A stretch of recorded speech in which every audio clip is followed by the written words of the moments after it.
और वो दावत इस्लामी का जाहिल मुबल्लिग जिसे इलियास कादरी कहते हैं, मैंने जाहिल खुद अपने आप से नहीं कहा है, अल्लामा शाह अहमद नूरानी जो दावत इस्लामी के बानी थे, अल्लामा शफी काड़वी जो दावत इस्लामी के बानी थे, अल्लामा और बहुत सारे उलमाए किराम जिनके नाम अस्मा इस वक्त मेरे जहन में नहीं है, उन्होंने मुझसे खुद बताया। मैंने उनसे पूछा दावत इस्लामी के ताल्लुक से, हजरत क्या है, उनकी क्या हैसियत है, वो कौन है? तो अल्लामा शाह अहमद नूरानी ने फरमाया था, अल्लाह रहमान है, अल्लाह ताला गरीक़ रहमत फरमाए और उनकी कब्र को गुलजार जन्नत बना दे। उन्होंने फरमाया कि हम तमाम सुन्नी उलमा ने ये देखा कि पाकिस्तान में दावत वो जमात इस्लामी का बड़ा जोर बढ़ता चला जा रहा है, तो उस जोर को तोड़ने के लिए और सुन्नियत को बचाने के लिए हमने दावत इस्लामी का हमारा जहन बना, तो हमने एक जमात कायम की।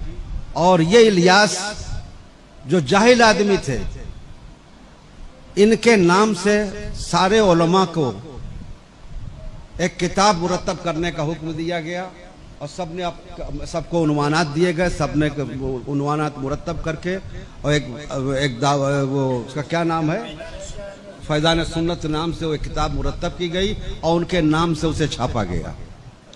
और ये बड़े भोले भाले सीधे साधे लगते थे देखने में, उलमा के बड़े फरमाबरदार थे, उलमा के बड़े फरमाबरदार थे। इसलिए सोचा गया कि एक नेक सीधा साधा आदमी है, दीन की तबलीग करेगा और ये किताब ही है, इसके जरिए से दीन की खिदमत होगी, जमात इस्लामी का जोर कुछ तो टूटेगा। अल्लामा शाह अहमद नूरानी रहमान ने बड़े कर्ब से मुझसे फरमाया था कि हजरत जब उन्हें दावत इस्लामी का अमीर बना दिया गया तो उस शख्स ने इस अंदाज से अपना गिरगिट की तरह रंग बदला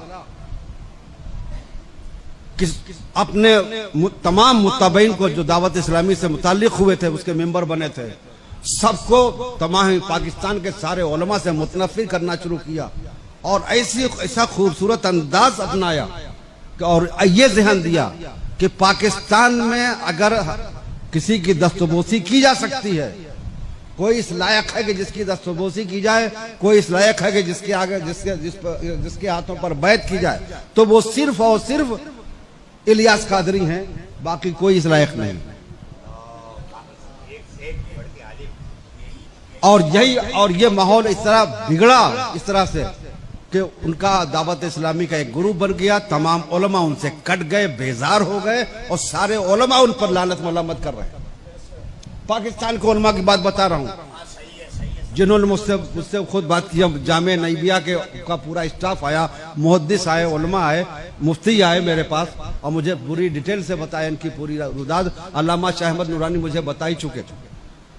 इनकी जहालत और बेअदबी की इंतहा में बताऊं, बात आ गई है तो सुन ले, मेरा इरादा नहीं था, मैं तो ये बोलना भी नहीं चाहता था, लेकिन वहां चूंकि वो इस फितने का वो बानी है, फितने माविया का वो बानी है, उसने जो है,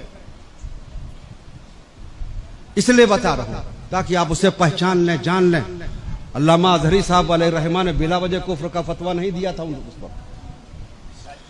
हिंदुस्तान के जिन उलमा ने दावत इस्लामी पर कुफ्र का फतवा दिया था, बेजा नहीं दिया था। नमूने सुन लीजिए जिसको मैंने अपनी आंखों से देखा। अपने ईमान पर, अपने कलेजे पर हाथ रख के अपने ईमान से पूछिए, क्या यह हक है, क्या ये ईमान वाले का अंदाज हो सकता है? उनके मुत्तबईन अपने साथियों को जब उन्हें मुखातब करना होता है तो मोहम्मद मोहम्मद कह के पुकारते हैं, मोहम्मद कह के पुकारते हैं। हत्ता कि जब उन्हें बाथरूम जाना होता है तो मदीना कहते हैं।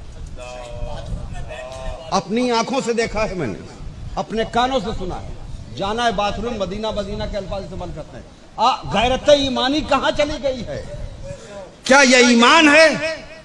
पेन पर मोनोग्राम मदीना तैयबा का गुंबद खजरा का मोनोग्राम बना के 24 घंटा लगा के रखना, नालैन शरीफ का मोनोग्राम सीने पर और पगड़ी पर लगा के रखना और उसी कंडीशन में फ्लैश बाथरूम में जाना। यहां तक आपको बताऊं कि इंतहा ये कर दिया कि दावत इस्लामी वालों ने कुरान अजीम की तबात कराई अपने तौर पर, और कुरान अजीम के सरे वरक पर नालैन मुस्तफ़ा सल्लल्लाहु अलैहि वसल्लम की तस्वीर छापी। मैंने अपनी आंखों से देखा, यकीनन नालैन मुस्तफ़ा की बड़ी अजमत है। उसकी अजमत का हम अंदाजा भी नहीं कर सकते। उसकी अजमत पर हमारे दिलो जान और ईमान सब कुर्बान, नालैन मुस्तफ़ा की अजमत पर। लेकिन नालैन बहरहाल नालैन है और कुरान बहरहाल कुरान है।